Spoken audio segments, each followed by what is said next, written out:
Henry Ford put America on wheels. Route 66 really stands for a symbol of freedom. The idea was getting ready for the centennial celebration.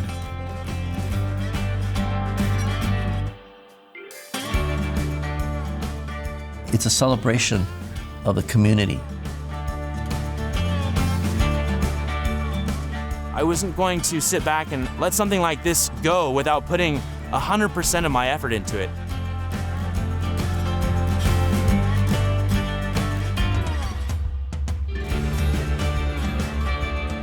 People migrated to California on that road.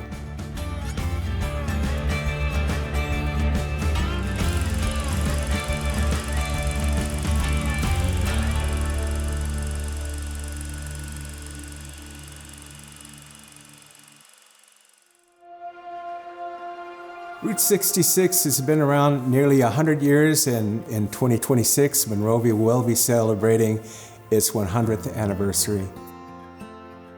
People travel from far and wide to be able to drive portions of Route 66. And we do expect there's going to be a significant number of people doing it next year as part of the centennial celebration. The United States Congress has been working on kind of destination marketing and trying to bring more and more people to Route 66 next year. Everything that happens in Monrovia happens as a team effort. I wanted to see if we could, coming up at Centennial Route 66, do a project in Monrovia that would reflect Monrovia's rich history. When obviously the topic of Route 66 came up, we were trying to find ways that the city of Monrovia could honor that. I drove on Huntington Drive in an easterly direction to see what other cities were doing, as well as examining what resources Monrovia had where we could do a project right on Route 66. If you go to Rancho Cucamonga, there is an overpass similar to this, and they did what looks like a metallic sculpture of automobiles traveling on Route 66. I was very fortunate that I happened to be the chairman of the Art and Public Places Committee. I was the council representative, and I did bring up the idea to staff to have a Route 66 project that was visible from the main thoroughfare. And he had made mention, how wonderful would it be as people are driving through, or even if we had a parade, a celebration, that there would be a piece of art that would memorialize that overpass and make it special, make it our own. You know, everyone was starting to get excited about that possibility of seeing Monrovia cemented in that space with beautiful art. I thought it was a great idea. I love the Art and Public Places and the opportunity to insert art wherever we can. The Art and Public Places program was created in 2004. It's a City of Monrovia program, and the entire intent behind it was, as a city, we want to promote and support the arts. There's a fee that we collect on particular types of developments, and we use that money for art. We think it's important that while we're changing and reshaping the city, particularly around private development, that we're also collecting money to pay for things like promoting public art. We're presented with artwork and also the artists that we are going to look at the proposals, we're looking at the placement, we look at the artist, and we're having a great conversation amongst ourselves as to what needs to change, if anything, because we are the recommending body on Art and Public Places to City Council. Art and Public Places help us to retain our history through art. It bring out the rich history of the city. We really are serious about telling our story in many different ways, and especially through art. We weave it in such a beautiful way all throughout our city, from Tunichi to Fisher Park, all the way to Lucinda Garcia Park. It's very diverse. Sergio was very passionate about Route 66, and he really wanted a project that would stand out and be very unique to Monrovia, incorporating all the iconic pieces. Monrovia has a unique situation. We actually have more than one Route 66. If you were coming here in 1926 or 28, you'd be coming westbound on what is now Huntington Drive, turn at Shamrock Avenue, and you'd make a left turn on Foothill, going past the Aztec Hotel. My grandfather took his family out from New York to Chicago, and then Chicago down Route 66 to Los Angeles. And to get there, you would have had to come right here through Monrovia. Many people did this in the 1920s. You know, you'd be in a Model T or a Model A, and you'd hit that highway. In 1914, the Model T came down in price and it put America on wheels. The old road conditions were really, really poor. So it was unheard of really to take a trip to California, but you could do that on Route 66. It was taken so much slower. The values were so much different. Those values that made those people's grandparents and parents and them successful. Route 66 was basically to actually promote business in all of the small towns between Chicago and Los Angeles. Places like Kingman, Arizona, Amarillo, Texas, places like that.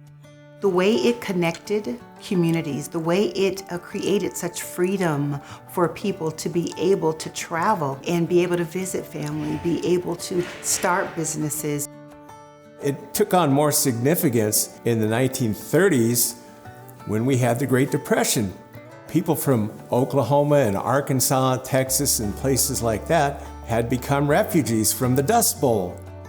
I first encountered Route 66 and its story as a child growing up in Ohio. In class, we had to read John Steinbeck's The Grapes of Wrath, and it told that wonderful story of the migration of people from Chicago to California. People were very, very intent on getting out of those states. So a lot of them came out to California on a wing and a prayer. A couple 100,000 people migrated to California on that road. A lot of cities grew economically because of Route 66, such as Monrovia.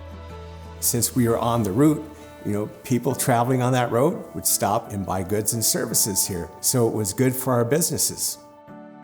There was a Japanese family that had a big strawberry field, and they became quite well known because people coming across from the desert and these other states weren't used to all of a sudden coming to a place where you could buy baskets of fresh strawberries.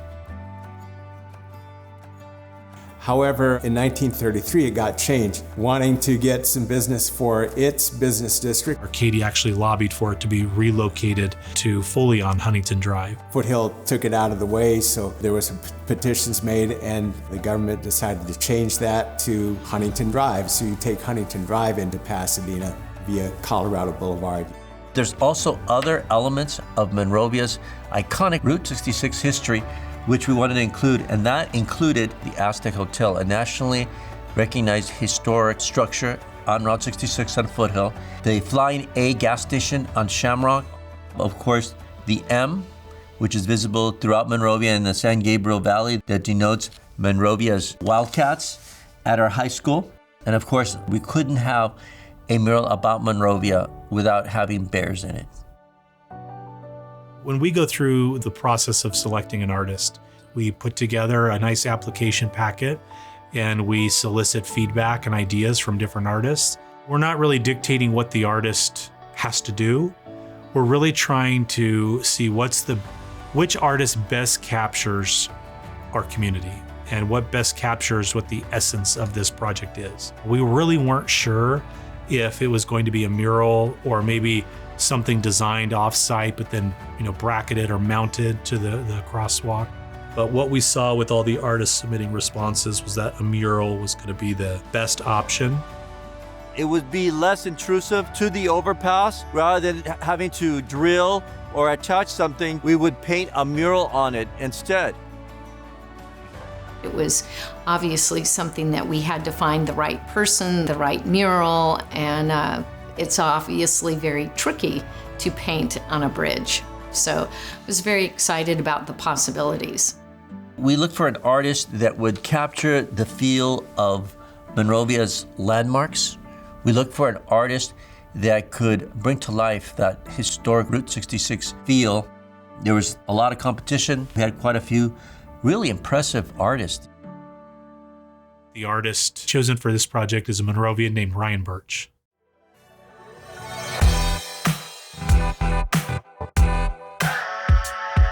There's a lot of artists that will go the school route and maybe galleries and shows and kind of get a name for them in a traditional sense. But when I was in my early 20s, I found a real connection to downtown Los Angeles and the art scene that was kind of guerrilla in a sense.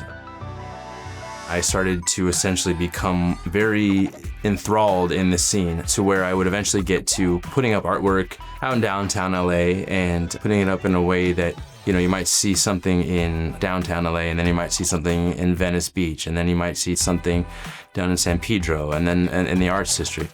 Once I started realizing how much of a passion I had for it, I realized that I wanted to help those closest to me while still being available to the exterior world of Los Angeles and the United States and stuff. But I thought that Monrovia had a very deep calling for art in this area, and that was kind of what I saw in this. This is a great opportunity for Monrovia. This is a great canvas for Monrovia. What better project to be a part of than something like this to really show homage to Monrovia.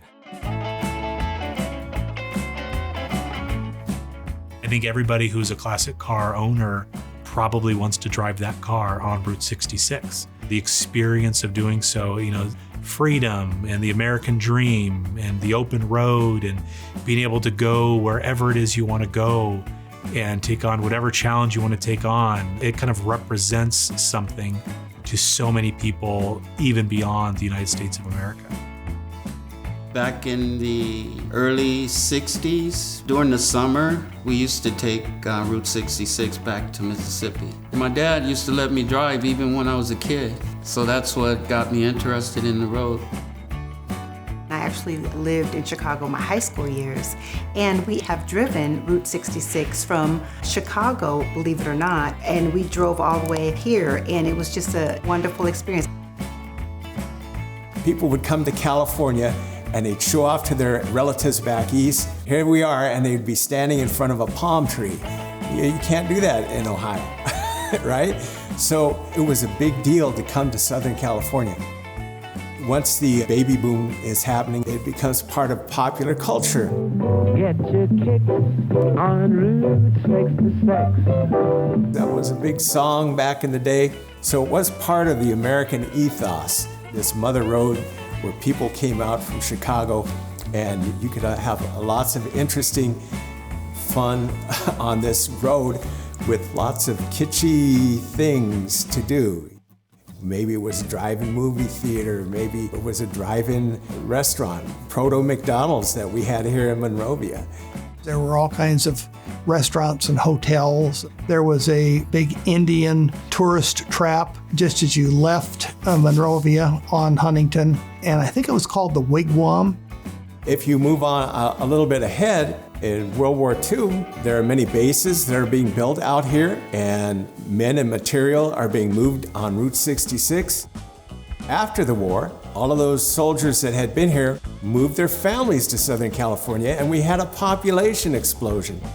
It was that explosion, however, that probably spelled the end of Route 66. People came out here, they moved their families here, but then there was a decided need for bigger highways. And in 1956, President Eisenhower signed the Interstate Highway Act, and people started using that, and Route 66 eventually, was bypassed.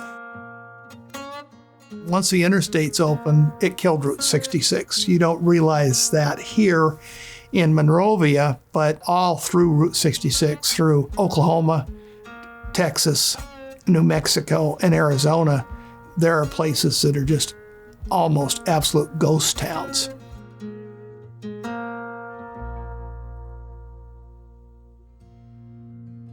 When I began the design process of it, I thought, Monrovia's been through so much in so many different ways. So I thought it'd be a great way to give light to Monrovia's history and shining just a little bit on every era that Monrovia has grown through. Monrovia has long celebrated preservation of our community features like the mountains, like the buildings, and like our history. It was really helpful for me being a longtime resident here, knowing the ins and outs of Monrovia, knowing some of our identity and how people feel about Monrovia. You can read the historical description of communities, their origin, what they're about, by going, on social media, on the website. But if you live in the community, there's certain things that you can know and understand and feel from the heart that someone from the outside maybe wouldn't. And Ryan got it. He understands it. He understands it up here. He understands it right here. This is an important project, and you can feel it, going into that. So I felt like it was really important to achieve something that gives back to the people that have lived here for 50 years and say, gosh, that's the Monrovia I know and love. Look what a beautiful rendering they've done with the colors and the symbols and historical references and stuff like that. But then we also want people that have just kind of moved into the neighborhood to essentially look at it and go, you can see how much pride these people have. You can see the draw they have to the elements of their town, the production that goes into their city, the design of their city. Those types of things are really important for us in Monrovia, and I do want that to be kind of understood through the mural as well, is that, there's a lot of pride here. From our beautiful Old Town Monrovia to our historic homes, to really the families that have lived here for so many generations. It's really an American town, something out of a Hallmark special or movie that endures to this day. I've been living in Monrovia for over 70 years, so I've been able to see the change along the way. Just in the little time that I've been here, Huntington Drive has drastically changed. The culture of the people has changed. The educational significance has changed. We want to say that we want to keep Monrovia, that little Mayberry town. Well, so far we've been able to do that. For a mural that is approximately 2,400 square feet, there's actually a lot of math that goes into this. People don't understand how much measuring and ratio and size aspects that you have to essentially adapt to fit on there in a way that does give it the best visual representations. Our process is a lot of measuring twice, cutting once type deal. Sometimes, the artist has the right idea, but maybe the committee thinks that if we just tweak these couple things here and there, it might be all the more special. The part that I came in on was centering around the artwork which was proposed in terms of placement, the color, what piece needed to be bigger or smaller on the mural. For example, the title of Monrovia. In the design, that takes up roughly 20% of it. But if you get to the road, you have to take that 20% and apply it to the actual road. Center it, get it over the right road, and in the process, not lose the depth or some of your side elements that you need. With the bridge, it's kind of nice because it's set up in different concrete sections. So we're going to be taking the exterior 4 or 5 sections, and then coming together on the final 2 or 3 sections on both sides so that there's something that can be celebrated as we go by. Look how it's coming together. Oh man, we've been waiting to see, how this is all going to play out. And then it also gives a really good revealing feel for the mural. We want it to really be something that the city can celebrate together. If you're on the west side of the mural facing east, you'll see the 1920 section with the Model T coming out of the orange grove field there, kind of reminiscing of the old times of the orange groves in the area. As that section starts to push itself to the northern side, you'll see the Service A gas station. The Service A gas station then has an old Chevelle pulling out of it amongst the Flight of the Monarchs, so we know here in Monrovia is the big monarch butterfly movement. Once you make your way onto the other side, you'll see that we have a little bit more of a modern take on Monrovia, with one of our bears looking out from the mountains amongst the squirrels and the butterflies, looking over a beautiful sunset, the hills of Monrovia and the San Gabriel Valley. Once we move past the Monrovia titleage, you'll see the Cubs looking over the valley.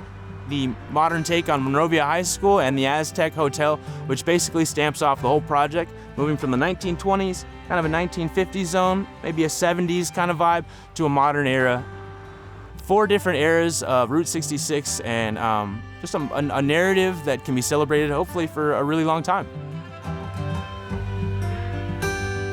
I think it's gorgeous. I really like it. I'm glad we really stuck to it and found a way to make it happen. Ryan Birch, the artist, did an excellent job, and I hope he'll be able to provide more artwork.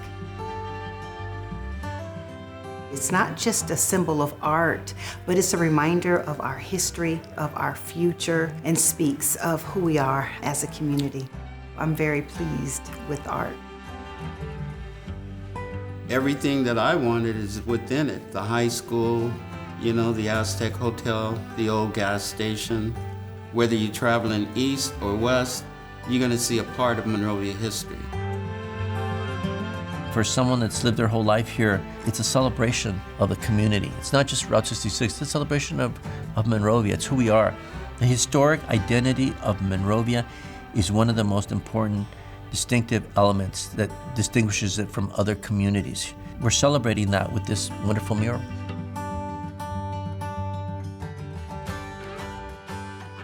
To be able to have a fantastic opportunity to work in art and public places for the mural representing Route 66. I am ecstatic and grateful. I'm very grateful to the staff, the committee, city council, the many hands that go through the project trying to make it work. It's one thing to come up with the idea and say, hey, can we make this happen? But to actually come up with the call for artists and the resolutions and the contract agreements and the permits and the encroachment rights and air rights to be able to work up in the air and all those different types of things. This is a difficult and challenging project, and I think everybody did a fantastic job. I'm really grateful to the property owners. They've just done a wonderful job. They've been so supportive all along. I'm grateful to the artist, Ryan Birch, and his assistants who have helped him out. He captured exactly what we wanted to do. He did a beautiful piece of artwork in this town that'll be here for generations to come. And it makes, the commute to work or to school or heading to the grocery store so much better as you get to pass by a beautiful art piece. So we're really grateful to all the many people who made it a successful project.